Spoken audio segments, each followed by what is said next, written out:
अमर है। तुम्हारी माँ, तुम्हारे पिताजी, तुम्हारे भाई बंधु, तुम्हारे चाचा नाना जी, तुम अमर हो। अमर गाते तो हो लेकिन समझ नहीं पाते। ईश्वर अंश जीव अविनाशी, सब गा रहे हैं। बड़े से बड़ा पंडित, बड़े से बड़ा योगेश्वर, बड़े से बड़े ज्ञानी पुरुष सब यही लाइन बोल रहे हैं, ईश्वर अंश जीव अविनाशी। उसके बाद भोग पे भी बैठ जाते हैं जाके। फिर कहते हैं 13 दिन हो गए, इनके पिताजी का देहांत हो गया। बताओ, पिताजी को मरवा भी दिया, फिर भी नहीं समझ पाए कि पिताजी अमर है। मरा कौन है? शरीर मरा है। बस इसी को समझना है। यानी जो चीज मर जाए, गल जाए, सड़ जाए, उसकी पूजा नहीं करनी है। असली सनातनी वो नहीं होता जो पत्थरों की पूजा करता है, जो मंत्रों के जाप करता है, जो यज्ञों की, जो पर्वतों की, जो नदियों की परिक्रमा करता है। वो असली सनातनी नहीं है। असली सनातनी कौन है? जो आत्मदेव को जानता है, जो आत्मा में स्थित होता है। अध्याय 3 17वां श्लोक पढ़ो, क्या लिखा है? ये नहीं लिखा तुम मेरे मंदिर जाओ, मेरा नाम जपो। क्या लिखा है? हे अर्जुन, जो अपनी आत्मा में रमण करते हैं, जो अपनी आत्मा में तृप्त हैं, जो अपनी आत्मा में संतुष्ट हैं, उनके लिए कोई धार्मिक कर्म कर्तव्य लागू ही नहीं होता।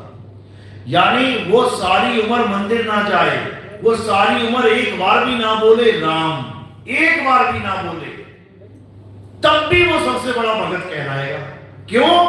क्योंकि उसने गुरु के द्वारा वो ज्ञान प्राप्त कर लिया है जिससे वो अपनी आत्मा में रमण करेगा। और जो आत्मा में रमण करेगा वो क्या हो जाएगा? आत्मा ही हो जाएगा, अमर हो जाएगा। समुद्र में अगर गंगा नदी गिर जाए तो क्या हो जाएगी? समुद्र ही हो जाएगी। गंगा कौन कहेगा फिर उसे? कोई ना कहता। इसी प्रकार ये जीव जब अपने परमात्मा में लीन हो जाएगा, फिर इसे जीव कोई नहीं कहेगा, फिर ये परमात्मा ही हो जाएगा। इसी को समझाया जा रहा है। कृष्ण जी ये नहीं कहते कि तुम मंदिर जाओ, पत्थर पूजो। कृष्ण जी कहते हैं, हे अर्जुन, आत्म तत्व को जानो। मैं आत्मा हूं, अजन्मा हूं, नित्य हूं, शाश्वत हूं। वो बार बार समझा रहे हैं कि मैं अजन्मा हूं, अजन्मा हूं। अध्याय 4 5वां श्लोक पढ़ लेना। मैं अजन्मा हूं, लेकिन हम सब उनको जन्माने में लगे पड़े हैं। जन्माष्टमी मनाते हैं उनकी। कृष्ण जी जन्मे थे तो फिर मरेंगे भी, फिर पैर में तीर लग के मरना भी पड़ा, तो मरने का दिन भी मनाओगे, जन्मदिन मनाओगे तो मरण दिन भी तो मनाना पड़ेगा। इसलिए जिसका कभी जन्म हुआ ही नहीं, उसका जन्मदिन क्या मना पाओगे? कभी नहीं मना सकते। तो हम क्या हैं? हम अजन्मे हैं। हमारा कभी ना तो कभी जन्म होता है, ना ही हमारी कभी मृत्यु होती है। कृष्ण जी का ना तो कभी जन्म हुआ, ना ही उनकी मृत्यु होगी। राम जी का ना तो कभी जन्म हुआ, ना उनकी मृत्यु होगी। तो जन्म और मरण किसका होता है? शरीर का। शरीर क्या है? ये 5 तत्व है। थोड़ी सी मिट्टी, थोड़ा सा पानी, थोड़ी सी आग, थोड़ी सी हवा, थोड़ा सा आसमान, और 5 को गूंद के ये बन गया शरीर। अब ये क्या है? 5 तत्व हैं, हवा, पानी, आग, धरती, आकाश। अब तुम किसको देख रहे हो इस वक्त? 5 तत्वों को। अगर तुम इस शरीर की पूजा करने लग गए तो किसकी पूजा कर रहे हो? 5 तत्वों की। जबकि पूजा किसकी करनी है? आत्मा की। आत्मा की पूजा करनी है, 5 तत्वों की पूजा नहीं करनी है। लेकिन किसी को समझ में नहीं आता कि आत्मा और तत्वों में फर्क क्या है, यानी असत्य और सत्य में फर्क क्या है। तो इस असत्य की ही पूजा करता रह जाता है। जितने भी शरीर की पूजा चल रही है संसार में, असत्य की पूजा चल रही है, असत्य की। तो कबीर साहब समझा रहे हैं कि 2 प्रकार के तत्व हैं। एक है 5 तत्व यानी काया, देह, और एक है आत्म तत्व जिसे हम शब्द कहते हैं, वर्ड कहते हैं, लोगोस कहते हैं, जिसे हम टाओ कहते हैं चाइनीज में, जिसे हम हिंदी भाषा में आत्मा कहते हैं, जिसे हम अरबी भाषा में रूह कह देते हैं, जिसे पंजाबी में हम आत्मा कह देते हैं, जिसे अंग्रेजी में हम सोल कह देते हैं, इमॉर्टल सोल, अविनाशी। ये परम तत्व है, ये असली तत्व है, इसी की पूजा करनी है। इस आत्मा की इतनी बड़ी महिमा है कि पूरी कुरान में आप देखोगे एक जगह भी नहीं बोला गया कि अल्लाह के सिवा किसी के आगे सजदा कर। क्या मुसलमान अल्लाह के आगे किसी का सजदा करता है? कभी नहीं करता। लेकिन इस आत्मा की इतनी बड़ी महिमा है कि जब पहला इंसान बनाया गया माटी से, क्या नाम था उसका? आदम अलैहिस्सलाम। जब मिट्टी का इंसान बनाया, मिट्टी का जब पुतला बनाया, तब किसी का सजदा नहीं करवाया उसको। जैसे ही उसमें रूह डाल दी आत्मा, तो खुदा का आदेश था कि आओ सब सजदा करो। सोचो, तत्व ज्ञान बता रहा हूं मैं, दोनों प्रकार के तत्वों का ज्ञान दे दिया वहां पे। यानी जब पुतला बनाया, यानी शरीर बनाया, एक को भी हुक्म नहीं किया अल्लाह ने कि सजदा कर इसका। क्यों? क्योंकि असत्य तत्व है, नकली माल है। और जैसे ही उसमें आत्मा प्रकट हुई, वैसे सबको क्या बोला? अब सजदा करो। सबने सजदा कर लिया, केवल एक ने नहीं किया। वो क्या कहलाया? वो क्या कहलाया? शैतान। वो शैतान कहलाया। बस इसी प्रकार वो आदम अलैहिस्सलाम और कोई नहीं, वो यही है। ये आदमी बैठा है ना, आदम से ही आदमी बनाए, मनु से मनुष्य बनाए। तो आदम यही है। अब इसमें तुमने निबेड़ा करना है कि सजदा किसको करें, शरीर को या आत्मा को? शरीर को सजदा नहीं करना है, आत्मा को सजदा करना है। तो जो जो आत्मा को सजदा कर देगा वो अल्लाह की नजर में बहुत प्यारा है। यानी जो आत्मा की पूजा करेगा वो खुदा की नजर में बहुत प्यारा है। और जो आत्मा को नहीं मानेगा, जो आत्म तत्व को नहीं मानेगा, जो आत्म तत्व की पूजा नहीं करेगा, वही शैतान है। समझ लो। यानी तुम्हारे पास दोनों ऑप्शन है, या तो अल्लाह का बंदा बन जाओ, आत्मदेव को मानो, या फिर आत्मदेव को छोड़ दो, तो क्या बन जाओगे? शैतान बन जाओगे। और फिर शैतान भटकता बहुत है और भटकाता भी है। तो क्या करना है? अब आत्मा को जानना है। हे अर्जुन, जो अपने जीवन काल में आत्म तत्व को जान लेते हैं, आत्म तत्व को पहचान लेते हैं, वो इस परम धाम, कौन सा परम धाम? जो जन्म मरण से परे है, इस परम धाम को प्राप्त कर लेते हैं। ये स्वर्ग नरक की बातें नहीं चल रही। स्वर्ग नरक को तो मना किया गया है गीता में, बिल्कुल मना, कि कहीं नहीं जाना, ना स्वर्ग ना नरक।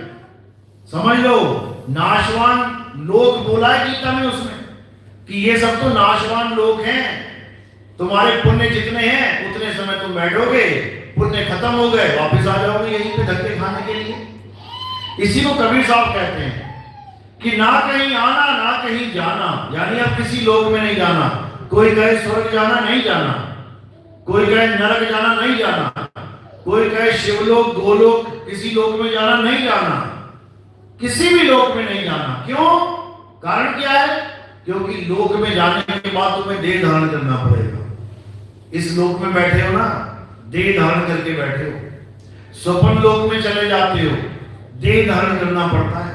ब्रह्म लोक में चले जाते हो, देह धारण करना पड़ता है। शिव लोक में चले जाते हो, देह धारण करना पड़ता है। गोलोक में चले जाते हो, देह धारण करना पड़ता है। देह का मतलब ही असत्य है। तो क्या करना है? देह वाला खेल ही खत्म कर देना है। और ये तुम्हारे हाथ में है। ये मत सोचना कि हमारे हाथ में नहीं है। तुम्हारे हाथ में है, तभी तो यहां बैठे हो आके सत्संग में। सीढ़ियां चढ़ते हो, तुम ही आए हो। इसका मतलब तुम्हारे हाथ में कुछ ना कुछ तो है। बाकी मौज मालिक की होती है। जो जो मांगो ठाकुर अपने से सोई सोई देवे। लेकिन मांग तो रहे हो ना, वो तो मांगने के बाद दे रहा है तुम्हें। ले नहीं सकते तुम कुछ भी, मांग सकते हो। इसी प्रकार ये जो ज्ञान है, ये जो मुक्ति का ज्ञान है, ये प्रदान तो परमात्मा ही करते हैं। लेकिन तुम्हारी केवल एक जिज्ञासा अवश्य, जिज्ञासा तो उत्पन्न कर लो कि हाँ, आज मैंने आत्मा के बारे में सुना है तो मैं आत्मा के बारे में डीप स्टडी करूंगा, नॉलेज लूंगा। आखिर कृष्ण जी आत्मा की महिमा गा रहे हैं तो क्यों गा रहे हैं? अरे पूरे युद्ध में दोनों बीच में खड़े हैं मैदान में और आत्मा आत्मा का जिक्र हो रहा है। ऐसा क्या है आत्मा में? तीर चलाने को बोलो, धनुष चलाने को बोलो, समझ में आता है। आत्मा में रमण करो, वो भी बीच जंग में कुरुक्षेत्र की धरती पे समझाया जा रहा है कि आत्मा में रमण करो। ये क्या होता है भाई? तो ये तब समझ में आता है जब आपके जीवन में कोई आत्मज्ञानी गुरु आ जाता है। आत्मज्ञानी गुरु का मतलब ये बिल्कुल नहीं होता कि तुम्हें किसी भगवान की पूजा कराने वाला या तुम्हें किसी भी देवी देवता की पूजा कराने वाला, बिल्कुल नहीं। आत्मज्ञान का मतलब क्या होता है समझ लो। जो वर्ड आत्म है, आत्म बड़ा निराला वर्ड है ये। निराला, निराला क्यों बोलते हैं? यानी बाकी सबसे अलग है ये। क्या कारण है? बाकी सारे शब्द दुनिया की तरफ इशारा करेंगे, केवल आत्म शब्द ये तुम्हारी तरफ इशारा करेगा। तुम्हें हम कह दें कि कथा लिखो, किसी की भी लिखो, तुम सबकी लिख डालोगे। लेकिन अगर तुम्हें कह दें कि आत्म कथा लिखो तो निशाना कहां चला गया? खुद की तरफ। यानी आत्म शब्द जुड़ते ही निशाना मेरे ऊपर आ गया। कोई कहे गली में 5 हत्याएं हो गई, दुनिया भर के शक चले जाएंगे लोगों के ऊपर। उसने मारा होगा, शायद उसने मारा होगा, शायद उसने मारा होगा। लेकिन जहां तुम्हें सुनाई दे किसी ने आत्महत्या कर ली, अब किस पे शक चला गया? उसी के ऊपर। अगर मैं कहूं मैं आत्महत्या करने जा रहा हूं, किस पे शक करोगे? कौन मुझे मारेगा? मेरे ऊपर ही बात आ जाएगी सारी। आत्म शब्द जुड़ते ही सबसे कनेक्शन टूट जाता है और खुद से कनेक्शन जुड़ जाता है। ऐसे ही जब हम कहेंगे किसी ने बंदूक रखी है, उसको पूछो क्यों रखी है? कहता है आत्मरक्षा के लिए। इसका मतलब क्या? पड़ोसी की रक्षा करेगा? आत्मरक्षा का मतलब खुद की रक्षा। इसी प्रकार जब हम कहते हैं कि आत्म बोध में आ जाओ, तो किसके बोध में आ जाना है? अपने बोध में। हम कहते हैं आत्म निर्भर हो जाओ। अब आत्म निर्भर मतलब गलियों में भीख मांगनी है लोगों से, उधारी मांगनी है लोगों से, मदद मांगनी है लोगों से? बिल्कुल नहीं। आत्मनिर्भर यानी खुद पे निर्भर हो जाओ। इसी प्रकार आत्मज्ञान, आत्मज्ञान यानी किसी और का ज्ञान नहीं कि मैं राम राम जप लूं 5 करोड़ 10 करोड़ 20 करोड़ बार, राम राम राम राम राम राम राम राम, तो मैं किसी और का नाम जप रहा हूं। आत्मज्ञान का मतलब ये बिल्कुल नहीं कि मैं राधे राधे राधे जपूं, किसी और का नाम जप रहा हूं मैं। आत्मज्ञान का मतलब ये बिल्कुल नहीं कि मैं अल्लाह अकबर करूं, किसी और का नाम है वो। आत्मज्ञान का मतलब बिल्कुल नहीं कि मैं वाहिगुरु वाहिगुरु करूं तो मुझे आत्मज्ञान हो जाएगा, कभी नहीं हो सकता। आत्मज्ञान का मतलब है कि जब मैं हर प्रकार के पराये ज्ञान को, पराये नाम को, पराये ध्यान को छोड़ के अपना नाम जपूं, अपना ध्यान करूं, अपना ज्ञान प्राप्त करूं, अपनी आत्मा में रमण करूं, तब समझो कि अब हम बन गए आत्मज्ञानी। तो कबीर साहब यही समझा रहे हैं, जल में नीन प्यासी मोहे देखत आवे हासी, आत्म ज्ञान बिना नर भटके, कभी काबा कभी काशी। कह रहे कहां भटक रहा है इंसान आत्मज्ञान के बिना? कभी काबा। मुसलमान भाई कहां भाग रहे हैं? काबा में भाग रहे हैं। हिंदू भाई कहां भाग रहे हैं? काशी में भाग रहे हैं, मथुरा में भाग रहे हैं, वृंदावन में भाग रहे हैं। जबकि जाना कहां है, रमण कहां करना है? अध्याय 3 17वां श्लोक, हे अर्जुन अपनी आत्मा में रमण करो। अब आत्मा कहां पे है? आत्मा कहां है हमारी? अयोध्या में है। कहां पे? वृंदावन में। आत्मा पता है ना, आत्मा नाम सुना है ना? अपनी अपनी आत्मा लेके आए हो सब? घर तो ना छूट गई किसी की? पक्का लेके आए हो? एक बार हाथ लगा के चेक करो जरा, है? कैसे पता लगा? ये तो शरीर को हाथ लगा रहे हो, चल रहे हो, खा रहे हो, पी रहे हो, हंस रहे हो, देख रहे हो, इसका मतलब आत्मा है। कहां है? जहां तू है वही आत्मा है। यानी उस आत्मा से तुम कभी जुदा हो ही नहीं सकते। कैसे? जैसे तिल में तेल होता है। अब तिल में तेल है, लेकिन तेल को ढूंढने के लिए गलियों में घूमने लग जाए, मूर्ख कहेंगे उसे। जैसे दूध में घी है, लेकिन दूध घी को ढूंढने के लिए गलियों में घूमने लग जाए, मूर्ख कहेंगे उसे। इसी प्रकार तुम्हारा परमात्मा तुम्हारी आत्मा में विराजमान है। अपनी आत्मा को ढूंढो, उसी में परमात्मा का वास है। समझ लो, तिल को ढूंढो, उसी में तेल का वास है। कह रहे ज्यो तिल माही तेल है, ज्यो चकमक में आग, तेरा साईं तुझ में है, जाग सके तो जाग। बस जागना ही है। जागना जागना क्यों बोल रहे हैं कबीर साहब बार बार? क्योंकि ये संसार एक सपना चल रहा है, ये एक स्वप्न है। स्वप्न में तुमने पैदा भी हो गए, स्वप्न में तुम बड़े भी हो गए, स्वप्न में तुम शादियां भी करके बैठ गए, सपने में तुमने बच्चे भी पैदा कर लिए 5, 7, 8, 10, और सपने में तुम बूढ़े भी हो गए, अब मरने वाले हो। इसके बाद दोबारा एक नया सपना चालू हो जाएगा। ऐसे अनंत सपने बीत चुके हैं, अनंत। ये सपने कभी खत्म होने वाले नहीं है। वो रात वाला सपना 4, 5, 6 घंटे आता है, खत्म हो जाता है, अगले दिन बदल जाता है। ये वाला सपना जरा लंबा है, 10 साल, 20 साल, 50 साल, 60 साल, 70 साल, 100 साल लंबा सपना, इसलिए असली लगता है। सपने वाले सपने में लॉटरी लगी 50 करोड़ की, जैसे सपना टूटा वो पैसा खत्म, अगले सपने में तुम अमीर नहीं होगे। इस वाले सपने में लॉटरी लगी 50 लाख की, तुम्हें रोज पड़ा मिलेगा वो सपना बैंक में, रोज पड़ा मिलेगा अपने गोदाम में, रोज पड़ा मिलेगा अपने लॉकर में। तो तुम्हें क्या लगेगा?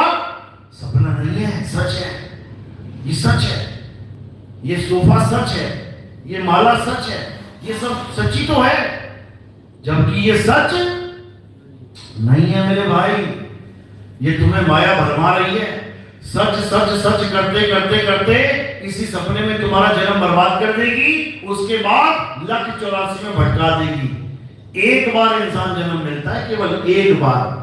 सोचो, जो हमें इंसान जन्म दे रहा है इस संसार में, उसको टेंशन है, उसको डर है कि इसको एक बार के बाद दोबारा न देना पड़ जाए। क्यों?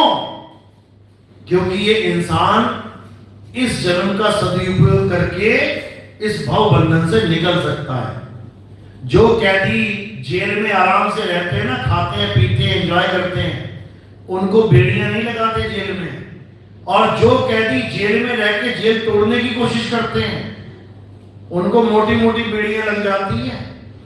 समझ लो, यानी इंसान जन्म वो जन्म है जहां पर तुम ये जेल तोड़ सकते हो। इसलिए जैसे कोई पकड़ा जाता है, उसको बेड़ियों में जकड़ दिया जाता है। यानी एक जन्म बर्बाद हुआ नहीं, उठा के 84 में डाल देंगे। अभी तो बढ़िया पानी पी रहे हो, बोतल की ढक्कन घुमाते हो, 2 लीटर पानी पी लेते हो। अब जब हिरन बन जाओगे ना, और जब शेर दौड़ाएगा, तो क्या होगा? 2 किलोमीटर भागते नजर आओगे, प्यास लगेगी, फिर पानी पीने जाओगे तो भी कौन बैठा है बीच में? मगरमच्छ बैठा है। पानी पीने नसीब होगा तुम्हें, गर्दन पकड़ के दबोच लेगा। तो ये इंसान जन्म की महानता है कि तुम्हें हर फैसिलिटी मिल रही है, मालिक की दया हो रही है तुम पे, लेकिन तुम उस चीज को समझ नहीं पा रहे हो कि आखिर हो क्या है, और इसी जगत में भटकते फिर रहे हो। तो अब क्या करना है? अब उस आत्म तत्व को जानना है। वो आत्म तत्व जो आपके पास है, उसी आत्म तत्व की वजह से आपके मुंह से निकलता है राधे राधे, राम राम, मुसलमानों के मुंह से क्या निकल रहा है? उसी आत्म तत्व की वजह से अल्लाहू अकबर। सिख भाइयों के मुंह से क्या निकल रहा है? उसी आत्म तत्व की वजह से वाहिगुरु वाहिगुरु। जो बोले सो निहाल, सत श्री अकाल। उसी आत्म तत्व की वजह से ईसाइयों के मुंह से क्या निकल रहा है? हालेलुया, गॉड, प्रभु, यीशु। यानी वही आत्मा की वजह से तुम कुछ भी बोल लो, कुछ भी बोल लो, किसी भी अक्षर को बोल लो, तो तुम अक्षरों के गुलाम हो गए। मैं तो राम जी को मानता हूं, यानी तुम दो अक्षर के गुलाम हो गए, रा और मां। मैं तो अल्लाह को मानता हूं, अब तुम इन अक्षरों के गुलाम हो गए, अल्लाह। मैं वाहिगुरु को मानता हूं, तो तुम इसके गुलाम हो गए, वाहेगुरु। तत्व को नहीं जान पाए। एक ही तत्व के सारे नाम हैं, जल, वाटर, नीर, तोय, पानी। पर्यायवाची पढ़े थे ना, जलज, पंकज, नीरज, सरोज, ये सब एक ही तत्व के नाम हैं। इसी प्रकार अल्लाह, वाहिगुरु, गॉड, राम, प्रभु, परमेश्वर, परमात्मा, ये सब एक ही तत्व के नाम हैं। और उस तत्व को अपनी भाषा में क्या कह देते हैं? आत्म तत्व, आत्मा। जीव नहीं, आत्मा। जीव तो भटक रहा है, जीव तो 84 में भटक रहा है। मुक्तिदाता कौन है? आत्मा। हे अर्जुन, आत्मा ही सत्य है, सत्य ही मुक्ति देगा तुम्हें। तो क्या करना है? अब आत्मा को जानना है। अब केवल अक्षरों के चक्कर में नहीं पड़ना है। ये अक्षर किसने बनाए हैं? हिंदी के, पंजाबी के, उर्दू के, फारसी के इंसानों ने बनाए हैं। जब आदि मानव था, नंगा घूमता था, बंदर की तरह दिखाई देता था, खाने पीने को कुछ था नहीं, जानवरों की तरह शिकार करता था। आग भी नहीं थी, पत्थरों से टकरा टकरा के आग जलाना सीखा। आग जला भी नहीं, तब भी उसका नाम नहीं पता कि रखूं क्या। आग जलाते क्या उसने आग बोलना शुरू कर दिया। पता नहीं कितने सालों के बाद बुद्धि विकसित हुई और उसने मुंह से निकलने वाली आवाजों को सांकेतिक रूप में यूज करना शुरू कर दिया। आप देखोगे आज भी अफ्रीका के जंगलों में तुम्हें नंगे धड़ंगे आदमी मिलेंगे। कौन है वो लोग? कौन है वो? आदि मानव है वो, आदिवासी है वो लोग, जिनके पास ना हिंदी है, ना पंजाबी, ना उर्दू, ना अंग्रेजी, ना फ्रेंच, ना जर्मन, ना इटालियन, ना ब्रैक। वो आज भी संकेतों से वो आज भी संकेतों से एक दूसरे को इशारा कर रहे हैं। हाँ, हिरन है वहां पे, आ जाओ, सारे घेर लो। अलग अलग आवाजें उन्होंने नोट कर रखी हैं। लेकिन जो बुद्धिमान हो गए, उन्होंने उन आवाजों को अक्षरों में बदल दिया। भारत के जो आदि मानव थे, उन्होंने कितने अक्षर पैदा कर दिए मुंह से? 52 अक्षर। देखो कैसे किए। आ आ, ई ई, उ उ, ए ए। ऐसे जब करते जाओगे करते जाओगे करते जाओगे, टोटल मिला के 52 हो जाएंगे। यानी इन अक्षरों को लिपिबद्ध कर दिया इस आदि मानव ने। उसके बाद अपने कबीले वालों को वही सिखाने लगे। हम भी वही सिखाने भेजते अपने बच्चों को, जाओ बच्चों पढ़ के आओ। क्या पढ़ाते हैं वहां पे? बेटा बोलो आ ई। वो आदि मानव का बच्चा है, वो उसको पढ़ाने के लिए भेज रहे हैं हम लोग। वही अक्षर पढ़ पढ़ के आ रहा है। बेटा बोलो कलम, जो उस समय आदि मानव ने बोला था, कलम। तो आ गई कलम। आज तक उस कलम का नाम नहीं बदल पाए हम। जो आदि मानव ने नाम रखा था, आज तक हम उसका नाम नहीं बदल पाए। उसने मिट्टी का नाम मिट्टी रखा था, तुमने मिट्टी से कुछ और बना दिया क्या? क्षेत्रीय भाषा में बना दिया होगा, मिट्टी को माटी कह दिया, मट्टी कह दिया, मट्टा कह दिया। लेकिन मिट्टी मिट्टी है, पानी पानी है। यानी उनके अक्षरों से हम छेड़खानी नहीं कर पाए। जैसे अंग्रेजों ने, क्योंकि अंग्रेज आदि मानव भी थे, केवल हिंदुस्तानी आदि मानव थोड़ी नहीं थे। अंग्रेज आदि मानवों ने भी अक्षर बनाए। कितने अक्षर बना दिए? 26 दूनी 52। यानी हमसे आधा। उनकी बुद्धि कितनी थी आदि मानवों की? हमारे आदि मानवों से आदि बुद्धि थी। हम 52 बना के बैठे हैं, वो 26 पे खत्म हो गए। उन्होंने बना दिया ABCDEFG और 26 अक्षरों में आज तक अटके रहे। 27वां ना बना पाया कोई। सोचो, यानी उन्हीं आदि मानवों की देन है ये। का खा गा, टा खा डा, पा फा बा, ABCD। तो ये नाम किसने बनाए हैं? ये जितने भगवानों के नाम चल रहे हैं, ये नाम जपले, वो नाम जपले, किसकी वजह से बने हैं ये नाम? आदि मानव की वजह से, अक्षरों की वजह से। अगर आदि मानव अक्षर नहीं बनाता तो क्या होता? तो भगवान के नाम पे धंधा नहीं हो रहा होता। ना तो राम होता, ना कृष्ण नाम होता, ना कबीर नाम होता, ना अल्लाह, ना वाहिगुरु होता। यानी आदि मानव तो होता, जीवन तो होता। कुत्ते बिल्ली का भी जीवन है। बिना अक्षरों की खोज करे आज भी भैंस युगों युगों से चलती आ रही है, आज भी छिपकली युगों युगों से चलती आ रही है, आज भी कुत्ते बिल्ली बकरे युगों युगों से चलते आ रहे हैं, जीवित हैं, खाते हैं, पीते हैं, व्यवहार करते हैं, बच्चे पैदा करते हैं, मर जाते हैं। संसार उनका चलता आ रहा है, हमारा भी चलता आ रहा है। लेकिन हमने एक चीज ऐड कर दी बीच में। क्या? अक्षर। हमने अक्षर ऐड कर दिए। अब जब हमने अक्षर ऐड कर दिए तो हम बिना अक्षरों के नहीं रह पाए। तुम्हारे घर में बच्चा पैदा भी नहीं होता है, क्या सोचने लग जाते हो? पहले उसका नाम सोचने लग जाते हो। लड़का हो गया तो ये रखेंगे, लड़की हो गई तो वो रखेंगे। तो क्या आ रहा है तुम्हारे जीवन के बीच में? अक्षर। बिना अक्षर के तुम अपना नाम नहीं रख सकते, तुम बच्चों का नाम नहीं रख सकते, तुम भगवानों का नाम नहीं रख सकते। यानी ये अक्षर ही सबसे बड़ी एक कड़ी है जो हम सब में जुड़ गई है। अब बिना अक्षर के हमें लगता है कि भगवान मिल ही नहीं सकता। हम अगर राम राम राम राम ना जपें तो राम का अस्तित्व ही नहीं है। हमारी सोच ऐसी हो गई है। हम राधे राधे राधे ना जपें तो राधे मिलने वाली नहीं है। हम कुरान नमाजें ना पढ़ें, हम ये अक्षर ना बोले जो नमाज में बोले जाते हैं तो अल्लाह मिलने वाला नहीं है। हम वाहिगुरु वाहिगुरु वाहिगुरु ना जपें तो वाहिगुरु हमसे मिलने नहीं आएगा। हमारी ऐसी सोच हो गई है क्योंकि हम क्या हो गए हैं? अक्षर के गुलाम। यानी मैंने ये सोच लिया है कि जब तक मैं इसका नाम ना जपूं, पानी पानी पानी पानी पानी पानी, कब तक? सारी उम्र। तब तक मैं पानी प्राप्त नहीं कर सकता। ये ऐसी सोच हो गई है हमारी। यानी हमने तत्वों को बिसार दिया है क्योंकि तत्व ज्ञान है ही नहीं, और तत्वों के नामों के पीछे पड़ गए हैं। हिंदू कह रहा राम जपो, मुसलमान कह रहा हटा इसको अल्लाह जपो, सिख कह रहा हटा दोनों को वाहिगुरु जपो, ईसाई कह रहा है हटा तीनों को हालेलुया हालेलुया करो। और कर क्या रहे हैं? चारों अक्षर पकड़ के बैठे, मात्र अक्षर।